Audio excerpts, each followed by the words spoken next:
ម្ចាស់ខ្សែក្រវ៉ាត់អារាមគុណខ្មែរសុកសែនប្រកួតមុនគេ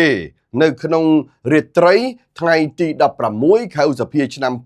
2026នេះហើយនៅសល់5នាក់ទៀតត្រូវប្រកួតនៅរាត្រីថ្ងៃទី17វីកូឡារសជាតិនៃមោទនភាពជាតិ Our Cola Our Pride នៅក្នុងដំណើរបេសកកម្មរបស់ក្រុមអ្នកប្រដាល់គុណខ្មែរបាទដែលនាំមកជូនដោយទឹកពិសាប្រណិត V Active បានទៅដល់ហើយនេះបងប្អូនសុកសែននេះតាំងឃុំជាមួយកីឡាករម៉ាឡេហើយឥឡូវយើងទៅមើលរូបភាពតិចតួចតិចតទៅទៀតទាំងអស់គ្នាណែនេះគឺភិរមបាទក៏ចាប់ដៃជាមួយកីឡាករម៉ាឡេហើយនេះគឺ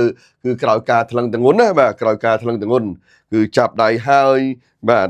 ត្រៀមខ្លួនប្រកួតហើយយើងរំលឹកឡើងវិញថាមានរិទ្ធីមនព្រៃមានសុកសែនមានគីងកុងមានបូរិនមានស្វាដែកហើយនឹងភិរមបាទអញ្ចឹងអ្នកទាំង6នឹងធ្វើការប្រកួតប្រជែងនៅប្រទេសម៉ាឡេស៊ីដោយឡែកក្រោយពេលថ្លឹងគីឡូហើយអ្នកដែលត្រូវវាយមុនគេនេះគឺសុកសែនបាទដើម្បីដណ្ដើមខ្សែក្រវ៉ាត់ហើយ5អ្នកទៀតប្រកួតនៅថ្ងៃបន្ទាប់អញ្ចឹងយប់ថ្ងៃសៅរ៍ទី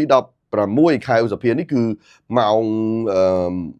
8បាទម៉ោង8បងប្អូនសូមរងចាំទស្សនាការផ្សាយផ្ទាល់ហ្នឹងនៅលើ Facebook Page របស់គុណខ្មែរ Super Fight បាទនេះទៅដល់ម៉ាឡេហើយដោយមានបច្ឆាយលៈបាទដែលកីឡាករទាំងអស់បានទៅដល់ទីនោះបាទពោពេញទៅដោយធម៌ពលកម្លាំងមែនតើបាទបងប្អូននេះគឺជាការចាប់ដៃរបស់សុកសែនសម្រាប់ការប្រកួតរាត្រីនេះបាទហើយអ្នកផ្សេងទៀតក៏បានថ្លឹងគីឡូតាំងឃុំហើយចាំមើលបូរិនគាត់យ៉ាងណាគាត់វាយស្អែកបាទចាំមើលមន់ព្រៃមន់ព្រៃប៉ះគីឡូរៀងធំជាងគាត់តិចនឹងកម្ពស់បាទគីឡូនឹងប៉ុណ្្នេះហើយបាទមន់ព្រៃចំណែកឯយ៉ាខ្ញុំច្រឡំចុចទៅលឿនមែនតើបាទទៅលឿនមែនតើអញ្ចឹងគឺការប្រកួតប្រជែងនេះធ្វើឲ្យបេសកកម្មបាទរបស់ក្រុមអ្នកបដាល់ដែលខ្ញុំចង់ផ្ដោតទៅលើម្ចាស់